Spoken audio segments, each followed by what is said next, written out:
అరవింద్ కేజ్రీవాల్కు షరతులతో కూడిన బెయిల్ను మంజూరు చేసిన సుప్రీంకోర్టు. మద్యం విధానానికి సంబంధించిన అవకతవకల వ్యవహారంలో ఢిల్లీ ముఖ్యమంత్రి అరవింద్ కేజ్రీవాల్కు భారీ ఊరట లభించింది.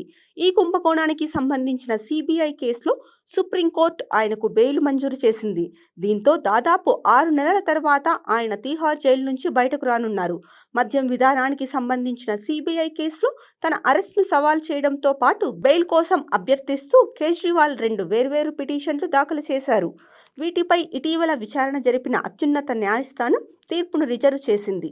తాజాగా ఆయనకు షరతులతో కూడిన బెయిల్ను మంజూరు చేస్తూ తీర్పు వెలువరించింది. 10 లక్షల రూపాయల పూచీకత్తు, 2 షూరిటీలతో ఈ బెయిల్ మంజూరు చేసింది.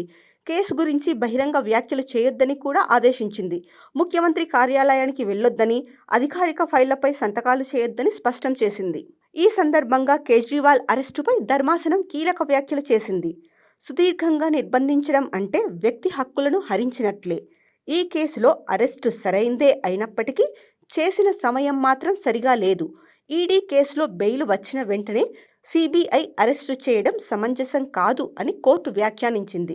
ప్రతి వ్యక్తికి బెయిల్ అనేది నిబంధన, జైలు మినహాయింపుగా ఉండాలి అని మరోసారి వెల్లడించింది.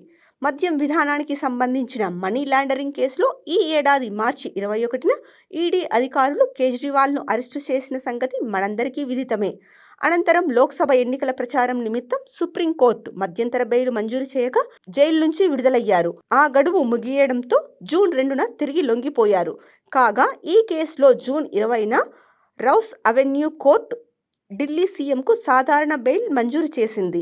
కానీ దీనిపై ఈడీ అభ్యంతరం వ్యక్తం చేయడంతో మరుసటి రోజే ఢిల్లీ హైకోర్టు బెయిల్ ఉత్తర్వులను తాత్కాలికంగా నిలిపివేసింది.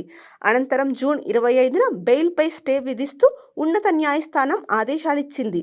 దీనిపై ఆయన సుప్రీంకోర్టును ఆశ్రయించడంతో జూలైలో మధ్యంతర బెయిల్ మంజూరు చేసింది సుప్రీంకోర్టు. అయితే ఈడీ కేసులో రౌస్ అవెన్యూ కోర్టు నుంచి బెయిల్ వచ్చిన వెంటనే సిబిఐ ఆయనను అరెస్టు చేసింది. దీంతో ఈడీ కేసులో ఊరట లభించినప్పటికీ ఆయన సిబిఐ జ్యుడిషియల్ కస్టడీలో భాగంగా తీహార్ జైల్లో ఉండాల్సి వచ్చింది.